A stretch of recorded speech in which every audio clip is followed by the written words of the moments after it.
people tend to, like you said, go to their network first if they are going to do something like that. Or if we went out to people and just said, Mm. "Do you want more sales?" Well, everyone kind of wants more sales, but Yeah.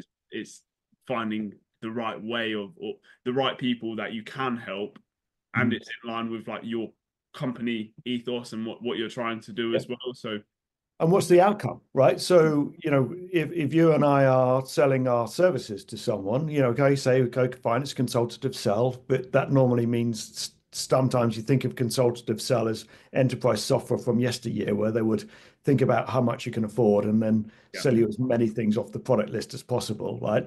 yeah, And in our case, it's much more bespoke mm, and it's tailored to the individual and the outcome that they want to get. Now, if they then go and try and compare the services of Cormac or Rob, they might think, well, hang on a minute, I can get someone in India or Eastern Europe to do that more cheaply. mm.